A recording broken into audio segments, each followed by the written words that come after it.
हमारे साथियों, अगर बुजुर्ग ये कहते हैं कि जो समाज अपने महापुरुषों का या अपने बुजुर्गों का सम्मान नहीं करता वो समाज कभी भी तरक्की नहीं कर पाता। सम्मानित साथियों, अब आप देखिए भारतीय जनता पार्टी के आगे बढ़ने का कारण उन्होंने हिंदुत्व को इतना आगे बढ़ा दिया और जगह जगह मंदिर अभी मैं देख और हमारे थे मैं देख रहा था, मैंने यहाँ भी मंदिर बना दिया, यहाँ भी मंदिर बना दिया, क्योंकि वो उनकी आइडियोलॉजी उससे वो बढ़ रहे हैं और हम अपने आइडियोलॉजी से भटक रहे हैं। कोई भी जाता है चाहे उसमें 1 रुपये चढ़ाए, चाहे 2 रुपये चढ़ाए, चाहे 100 रुपये चढ़ाए, चाहे 200 रुपये चढ़ाए, तो रोज रोज नई नई चीजें खड़ी हो रही हैं, क्योंकि वो उनकी वो आइडियोलॉजी अपने हिसाब से वो काम कर हिंदुत्व को बढ़ाकर वो भाई से भाई हिंदू से मुस्लिम को लड़ाकर आगे बढ़ रहे हैं।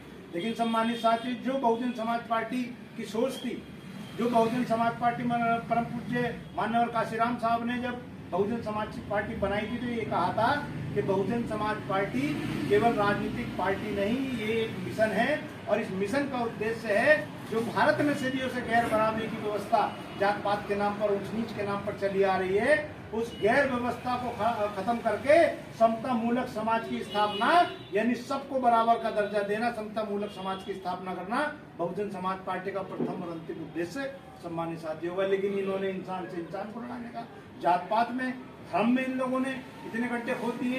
तो सम्मानित साथी, हम लोगों को सोच के चलना चाहिए। उनकी आइडियोलॉजी है, कहीं भी आप जाए, ये लोग आपने देखा होगा, आप लोग जाते नहीं जाते, लेकिन कहीं भी आप देखा होगा, कहीं लिखा होता श्री हनुमान मंदिर, तो वहाँ आप जाते हैं तो हनुमान जी की प्रतिमा लगा होती है। ये लोग जो उनका आइडियोलॉजी को मानने वाले हैं, कोई सोना, कोई चांदी, कोई पैसा, कोई रुपया सब चढ़ाते हैं।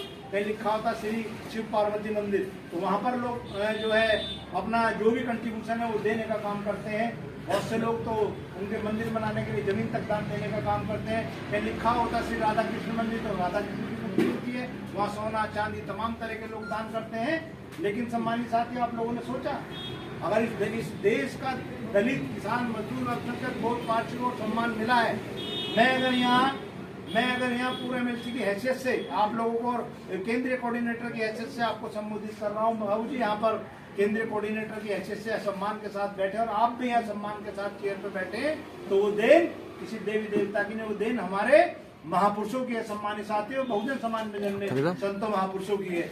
तो हमें समझना चाहिए कि हमारे इष्ट कौन है। लेकिन जब हमें सोचना चाहिए कि हम लोग जहाँ पर इन लोगों की जो इनके हिसाब से मूर्तियां होती है वहाँ दान करते हैं, हमारा मंदिर कौन सा है सम्मानित साथी, हमारा धार्मिक स्थल, हमारा तीर्थ क्या है, जहाँ पर लिखा हो कार्यालय बहुजन समाज पार्टी, वहाँ पर हम लोगों को कंट्रीब्यूशन करना चाहिए। जहाँ पर बैठे ये हमारे महापुरुषों का मंदिर है सम्मानित साथियों, जहाँ पर भी ज्योतिबा फूले, सावित्रीबाई फूले माता, सावित्रीबाई फूले, छत्रपति साहू जी महाराज, नारायण गुरु, बाबा साहब, मान्यवर काशीराम साहब या बहन जी का चित्र लगा मिले तो समझ लेना बहुजन समाज पार्टी का मंदिर है, कार्यालय। क्या हम लोगों को कंट्रीब्यूशन नहीं करना चाहिए? क्या हम लोगों को मेंटेनेंस नहीं देना चाहिए? जब ये लोग ऐसा कर रहे हैं सम्मानित साथियों, क्योंकि वो अपनी आइडियोलॉजी को चलने आगे बढ़ रहे हैं, हम लोग अपनी आइडियोलॉजी को नहीं बढ़ा रहे हैं। और यही कारण है कि हम पीछे होते चले जा रहे हैं। हम लोग तो बाबा साहब के बनाए संविधान से, बाबा साहब के संघर्ष से हम लोग कुछ डॉक्टर बन गए, कुछ इंजीनियर बन गए, कुछ प्रोफेसर बन गए, लेक्चरर बन गए। माता सावित्रीबाई फूले और महापुरुष हमारे ज्योतिबा फूले जी के बनाए स्कूल में पढ़कर हमारे पूर्वज आगे बढ़े और उसी परंपरा के हिसाब से हम लोग स्कूल जाकर बाबा साहब ने हम लोगों को पढ़ने लिखने का अधिकार दिलाया। कोई डॉक्टर, कोई इंजीनियर, कोई प्रोफेसर, कोई लेक्चरर, कोई सांसद, कोई मंत्री बन गए। लेकिन क्या हम इस चीज को कंटिन्यू रख पाएंगे?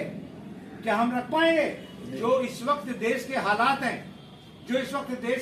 हैं, सम्मानित साथियों, उन लोगों ने इनडायरेक्ट में हमारा जो सबसे बड़ा अधिकार बाबा साहब हमें रिजर्वेशन देकर गए थे, भारतीय जनता पार्टी के लोगों ने और पार्टियों में नोरा कुश्ती कर आपस में साठगांठ कर अंदर साठगांठ कर उस रिजर्वेशन को धीरे धीरे निष्प्रभावी करने का काम कर दिया। सारे जो अच्छे संस्थान हैं यानी कि विभाग है, उनको प्राइवेट सेक्टर में देने का काम किया, तो वो प्राइवेट सेक्टर में रिजर्वेशन लाई नहीं करता। जब हम लोगों को नौकरी नहीं मिलेगी, खेत खलियान हमारे पास है नहीं, जमीन जायदाद हमारे पास है नहीं, हम लोग वापस वहीं इनके गुलाम, वहीं इनकी चाकरी करने लगेंगे। यानी इन लोगों ने इनडायरेक्ट में हमें गुलाम बनाने की तैयारी की है कि कोई भी दलित का बच्चा, कोई ओबीसी का बच्चा, अल्पसंख्यक का बच्चा डॉक्टर ना बने, इंजीनियर ना बने, प्रोफेसर ना बने, लेक्चरर ना बने। रिजर्व उधर जो है बहुत सारी जगह स्कॉलरशिप सम्मानित साथियों खत्म करके हम लोगों की रोजी रोटी पर इन लोगों ने अटैक करने का काम किया। लेकिन हम लोग क्या कर रहे हैं? हम लोग हाथ पे हाथ रख के बैठे हैं। हम लोग तो डॉक्टर, इंजीनियर, बाबा साहब के बनाए संविधान के कारण हम लोग तो डॉक्टर इंजीनियर बन गए। और मैं तो ये कहूंगा, अगर आज हमारे बहनें या हमारे बराबर में बैठी हैं तो वो दिन परम पूज्य बोधिसत्व बाबा साहब और हमारे महापुरुषों की है। सम्मानित साथ ये याद करो कि आजादी से पहले हमारी बहन बेटी को केवल चूल्हा और चौका तक सीमित रखा जाता था। कहाँ? चूल्हा और चौका तक, केवल खाना बनाना, और कभी सम्मान नहीं मिलता था, या केवल वंशवेल यानी कि अपने परिवार को बढ़ाने के लिए सम्मान नहीं मिलता था। जब अगर यानी हमारी बहनें बेटी पैदा कर देती थी, और अगर एक के बाद दूसरी बेटी लगा दूसरी बेटी पैदा हो गई तो औरत हो गया, औरत ही नंद और सास ही उस औरत पर अत्याचार करने का काम करती थी। परम पूज्य बोधिसत्व बाबा साहब ने संविधान बनाकर महिलाओं को पुरुष के बराबर खड़ा करने का काम किया। और मैं तो ये कहूंगा, कल्पना चावला अगर सबसे पहले अंतरिक्ष में गई, कल्पना चावला अगर सबसे पहले महिला अंतरिक्ष में गई, श्रीमती पाटिल इस देश की राष्ट्रपति बनी, इंदिरा गांधी देश की प्रधानमंत्री बनी, ममता बनर्जी अगर मुख्यमंत्री हैं, जयललिता अगर मुख्यमंत्री बनी, और एक बार नहीं 4-4 बार अगर आदरणीय बहन कुमारी महात्मा जी मुख्यमंत्री बनी तो वो देन किसी और की नहीं, परम पूज्य बोधिसत्व बाबा साहब और हमारे महापुरुषों के संघर्ष की कारण सम्मानित साथी है। और तो और आज जो देश की प्रथम यानी कि कहूंगा कि जो है महिला है, यानी कि देश की राष्ट्रपति एसटी यानी कि द्रौपदी मुर्मू अगर आज राष्ट्रपति पद के पद पर कुर्सी विराजमान है तो वो देन परम पूज्य बोधिसत्व बाबा साहब और बहुजन समाज पार्टी के महापुरुषों के सम्मानित साथियों देन है। तो हमें इस चीज को सम्मानित साथियों आगे बढ़ाना है। अगर आप चाहते हैं कि आपके बच्चे डॉक्टर बने, इंजीनियर बने, प्रोफेसर बने, लेक्चरर बने, आपके बच्चे विधायक सांसद बने, तो आप लोगों को इन संतों महापुरुषों के मिशन मूवमेंट को सम्मानित साथियों आगे की ओर ले जाना होगा।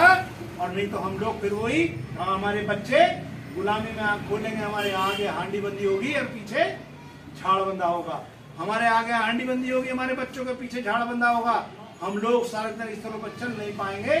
सम्मानित साथियों, तो कम कहना चाहते समझने की बात है।